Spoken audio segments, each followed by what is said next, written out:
Imagine a company built on being everywhere and selling everything, now deciding, quite deliberately, to become smaller. That's exactly what's happening at Unilever. And it's sending shockwaves far beyond just one boardroom. Unilever, the consumer goods giant behind household names across the globe, is withdrawing from local heritage brands, spinning off its entire ice cream business, and recently selling its home care division in Colombia and Ecuador. Instead, it's sharpening its focus on a few global power brands in beauty, well-being, and personal care. At first glance, these moves may look like a crisis response.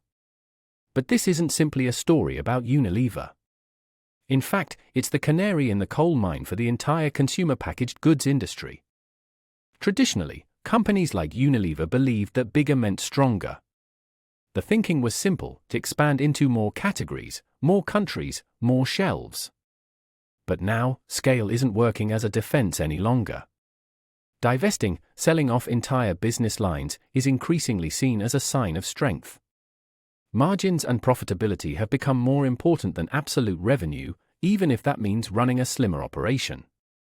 Boards no longer ask, should we follow Unilever? The smarter question is, what does this signal about the fundamental shifts reshaping our sector?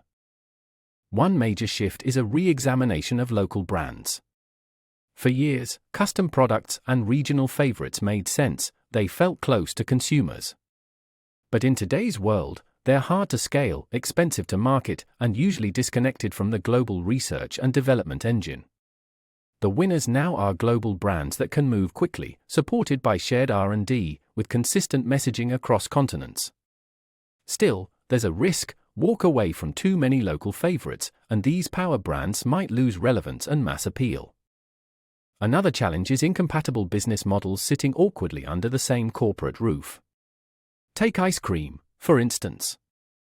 Its seasonality, supply chain, and economics differ drastically from skin care or shampoo. The anticipated benefits of running all these businesses together have largely failed to materialize. Splitting them up may be disruptive, but cohesion and focus are becoming more valuable than ever. There's also the premiumization push, that is, convincing consumers to pay more for better quality, science-backed, or functional products. But this move only works in categories where brands can clearly prove their claims. In regions where incomes are lower, or in categories with weak evidence, premiumization falls flat, and brands face pressure on sales volumes instead.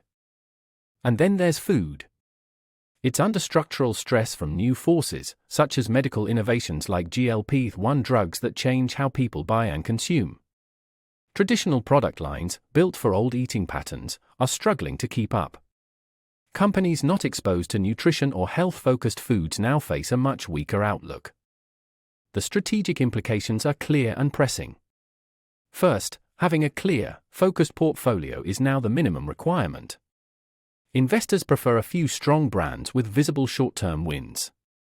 Complexity across brands and regions just eats into margins and slows every decision. Second, the market is no longer forgiving about execution risk. Short-term disruption from selling or spinning off divisions is tolerated, but only if it leads to a simpler and superior end state.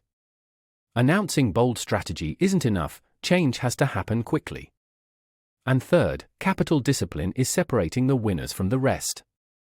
Investors want businesses with low capital intensity and predictable, robust returns. Heavy investment in slow-changing infrastructure distracts management and drags down performance. If a business unit no longer fits, it's better to exit or spin it off, no matter how long-standing.